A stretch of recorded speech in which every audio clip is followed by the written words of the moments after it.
भाजपा नेता और गुर्जर आरक्षण आंदोलन के अगवा रहे कर्नल किरोड़ी सिंह बैंसला के बेटे विजय बैंसला इन दिनों अपनी ही पार्टी से नाराज नजर आ रहे हैं। पिछले दिनों गुर्जर समाज के कार्यक्रम में उन्होंने कहा था कि गुर्जर समाज का एक भी मंत्री नहीं है। लोग कहते हैं कि मजा नहीं आ रहा। उनके साथ इस मंच पर कांग्रेस नेता सचिन पायलट भी मौजूद थे और पायलट के बारे में उन्होंने कहा था कि हम भी उनके साथ ही है। वहीं अब एक निजी चैनल को दिए एक इंटरव्यू में विजय बैंसला ने कहा है कि देवली उनियारा से टिकट काटने पर पार्टी में उनसे चर्चा नहीं की। यदि चर्चा होती तो बात अलग होती। गौरतलब है कि विधानसभा चुनाव में विजय बैंसला को देवली उनियारा विधानसभा सीट से उम्मीदवार बनाया गया था, मगर वो ये चुनाव हार गए थे।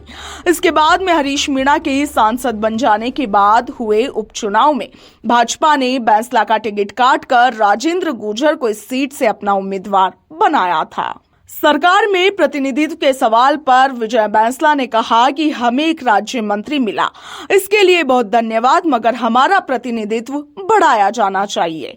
उन्होंने कहा कि समाज के लोग कह रहे हैं कि प्रतिनिधित्व अच्छा चाहिए, यह गेम क्यों हुआ? मैंने तो किया नहीं, जिस वजह से हुआ होगा, जो हो गया सो हो गया, मगर दुरुस्त करने का अब समय आ गया है। उन्होंने कहा कि जब होगा तब दुरुस्त हो जाएगा। आप देखिए कि अभी कुछ दिन पहले ही गुर्जर समाज के कार्यक्रम में बीजेपी नेता विजय बैंसला की जब भाषण की बारी आई तो उनके संबोधन से पहले वहां पर मौजूद लोगों ने नारे लगाने शुरू कर दिए कि पायलट तुम संघर्ष करो, हम तुम्हारे साथ हैं, और यह नारेबाजी लगातार चलती गई।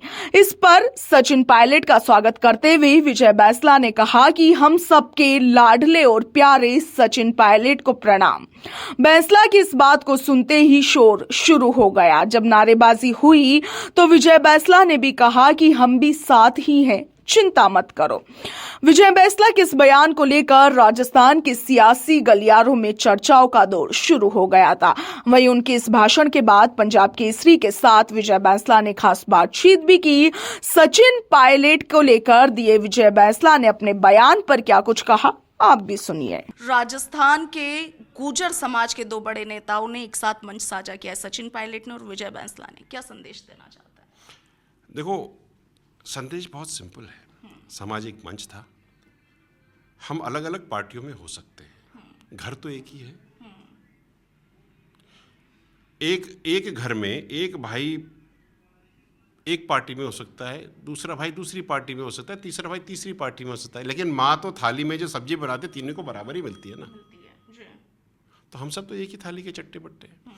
और रही बात मेरी और सचिन जी की, तो इसके अलावा वहाँ पर डॉक्टर जितेंद्र सिंह जी भी थे, हेम सिंह बढ़ाना जी भी थे, आपकी सौम्या गुर्जर जी भी थी, धीरज गुर्जर जी भी थे, इंद्राज जी भी थे, तो सब थे। ये समाज का संगम है, और जहाँ संगम होता है ना, वहाँ से नीलकंठ पैदा होता है। आपने कहा मंच से कि सचिन पायलट आप संघर्ष करो, हम आपके साथ हैं। हाँ, तो अगर मोहन सिंह जी संघर्ष करेंगे तो हम तो उनके साथ भी हैं, हम क्यों नहीं कहेंगे। हमारे साथ अगर हेम सिंह बढ़ाने जी संघर्ष कर रहे हैं तो हम उनके साथ भी हैं, सौम्या गुर्जर संघर्ष कर रही हैं, हम उनके साथ भी हैं। ठीक है, हम इंद्राज है, भाई है मेरा, उसके साथ भी हैं। हम जवाहर सिंह जी मैडम संघर्ष कर रहे हैं, हम उनके साथ भी हैं। हम हर एक समाज के नेता के साथ हैं। इसका ये मतलब नहीं कि हम बाकी नेताओं के साथ नहीं। दूसरा, एमबीसी में आरक्षण को लेकर के कुछ नाराजगी सरकार से चल रही है। कहा जा रहा है कि हमें आरक्षण तो कागजों में तो मिला, मगर यथार्थ में नहीं मिला। वो पूरा मुद्दा एक्सप्लेन करें। देखो, दो चार मुद्दे हैं इशिका जो चल रहे हैं।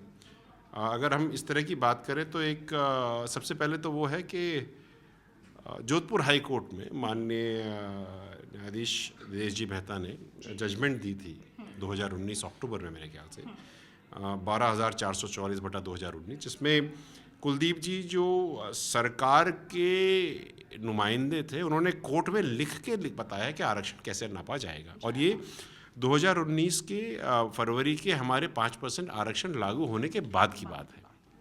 उन्होंने कहा कि जो एमबीसी का अभ्यर्थी है, सबसे पहले तो उसकी मेरिट जनरल में देखी जाएगी। अगर वो वहाँ पारित नहीं होता तो उसको फिर ओबीसी में देखा जाएगा, और अगर वहाँ भी नहीं होता तो फिर वो एमबीसी में देखा जाएगा। अब 2019 के इस सरकार के द्वारा कोर्ट में रखे हुए वक्तव्य को और कोर्ट ने जो कहा उसको भी ध्यान में रखते हुए भी हमें इस तरह से नहीं दिया जा रहा। अभी हमें केवल जनरल में दिया जाता है और एमबीसी में दिया जाता है, जबकि कोर्ट ने ये लिखा है, मतलब माननीय न्यायाधीश ने लिखा है कि MBC is part of OBC, कि एक बड़ी क्यारी के अंदर एक छोटी क्यारी, बड़ी ओबीसी की क्यारी में एक छोटी क्यारी एमबीसी की लगाई गई है। छोटी क्यारी इसलिए अलग से फेंसिंग करके लगाई गई है क्योंकि इसको खाद पानी थोड़ा एक्स्ट्रा देना, क्यों ये कमज़ोर है।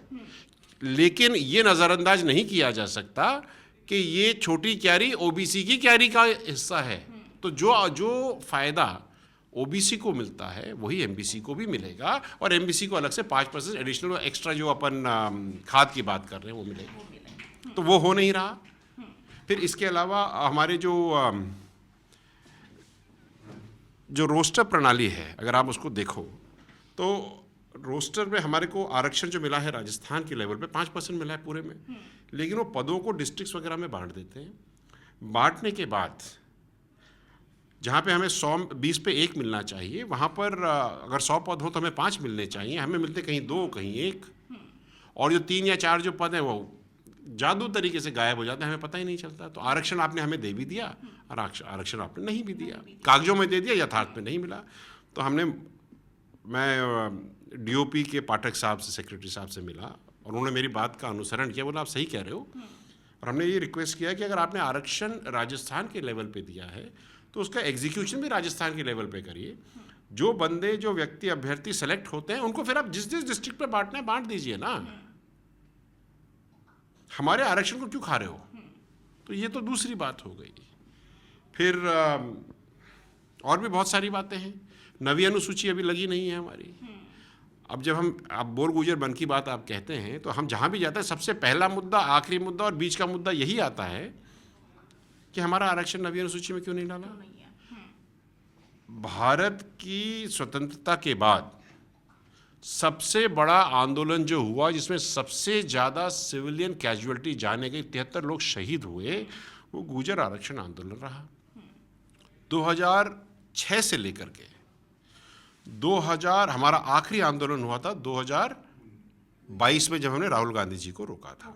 आंदोलन के हिसाब से अगर आप उसको कहो तो इतने सालों का संघर्ष, 73 लोगों की शहादत, और उसके बावजूद आपने हमारा आरक्षण नवी अनुसूची में नहीं डाला, जबकि ईडब्ल्यूएस आपने डाल दिया, तमिलनाडु का आरक्षण आपने उसमें डाल दिया। भाई हमारे साथ क्यों नहीं। तो क्या, अच्छा एक बात और इसमें समझने वाली बात है कि जब 2019 फरवरी में हमें आरक्षण मिला 5%, तो मेरे ख्याल से 20 या 22 फरवरी को ही 2019 को उस समय की राजस्थान सरकार ने केंद्र सरकार को चिट्ठी भेजी नवी अनुसूची में डाल करके।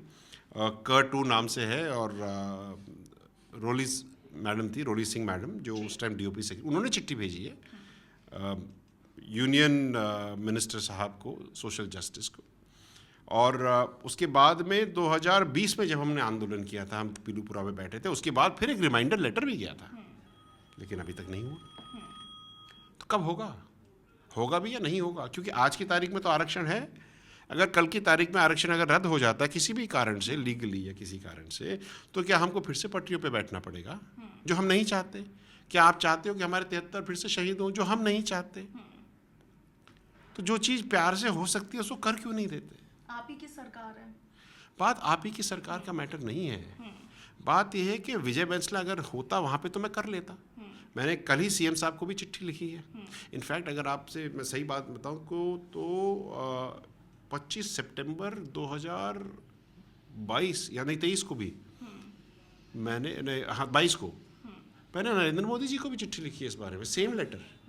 जब कुछ उसमें हुआ नहीं तो मेरे को उस लेटर में से फिर वो मोदी जी का नाम हटा करके माननीय मुख्यमंत्री जी का नाम डाल के मैं कहा रिमाइंडर तो दो। अब आप ये देखिए कि हम कुछ गलत थोड़ी मांग रहे हैं, पर अभी तक कोई रिस्पांस नहीं आया है सरकारी स्तर पर, कुछ नहीं आया। और हम तो उम्मीद करते हैं कि आज जो मैंने ट्वीट करी, मैंने सबको टैग करके भेजा है कि भाई साहब आप करो तो सही। Ministry of social justice, union minister, उनको भी हमने टैग किया कि भैया देखो तो सही, करो तो सही। देखो मांग जायज़ है, बात ये नहीं कि सरकार किसकी है, या कौन करना चाहता है, बात है कि हो क्यों नहीं रहा। I think that is more important. और इससे विजय बैंसला को कुछ नहीं मिलने वाला। हमारी जो आने वाली पीढ़ी है, ये आरक्षण किस चीज़ के लिए है? किसी फाइनेंशियल बॉन्डेज के लिए तो नहीं है। पैसा थोड़ी मांग रहे हैं, किसी की ज़मीन तो नहीं खोस रहे हैं। हम तो अपना ये हक मांग रहे हैं कि हमारी जो समाज के पिछड़े लोग हैं, जो पीछे दबे हुए हैं, जिनके पास फैसिलिटीज़ नहीं, वो मेन स्ट्रीम में आ जाएं और थोड़ा सा आगे बढ़ लें। अच्छा।